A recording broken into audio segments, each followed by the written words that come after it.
Sami from Pakistan. Assalamu alaikum, Sheikh. Salamullah. Sheikh, my question is, what's the ruling regarding giving Azaan in the year of a newborn? I checked in a couple of places. In books from Dar es Salaam, it says you should give. On Islamic Q&A, it says you should give. But one sheikh from Medina University, he told me that this is based on Da'if Hadith, and it's better not to give Azaan. Can you please share your opinion on this? I will, inshallah, akhi. I will. Okay. Any more questions? No. Okay. Brother Sami from Pakistan is asking about the issue of giving the Azaan in the right ear of a newborn. And this was mentioned as a prophetic sunnah. And Ibn al-Qayyim, may Allah have mercy on his soul, mentioned it in his book about the newborn.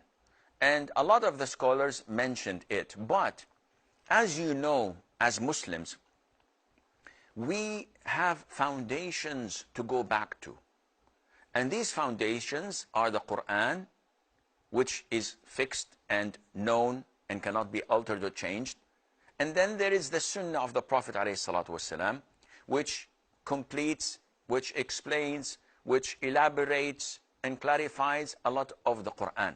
However, the Sunnah, there is what is authentic and there is what is not authentic.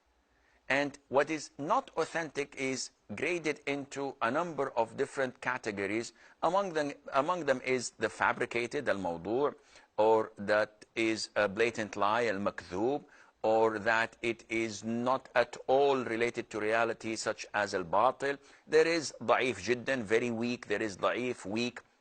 And this is an issue of ijtihad among scholars of hadith.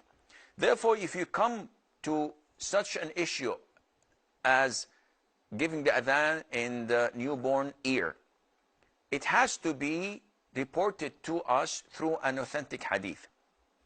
And when we cross-examine the narrations and the chain of narrators, and we look into what the scholars of this science have judged it to be, we find that they say it is not authentic.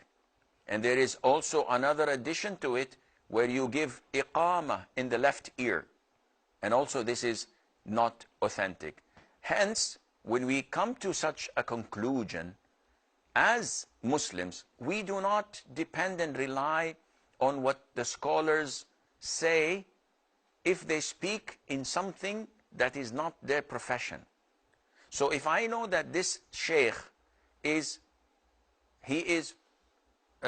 speciality is in tafsir, and his knowledge is so vast and huge in tafsir, but he admits himself that I'm not good in fiqh. So if he gives me a fatwa, whether halal or haram, I may refrain and think twice. And if he grades the hadith to be authentic or not authentic, I also may think twice before accepting his verdict. Likewise in fiqh, when a scholar is an expert in fiqh, he knows all the different opinions of the scholars, and he knows how we reach this verdict or ruling. Where did we stem it from? What are the qawa'id al-fiqhiyya al-kubra? What are the usul al-fiqh applied to it? The different schools of thought.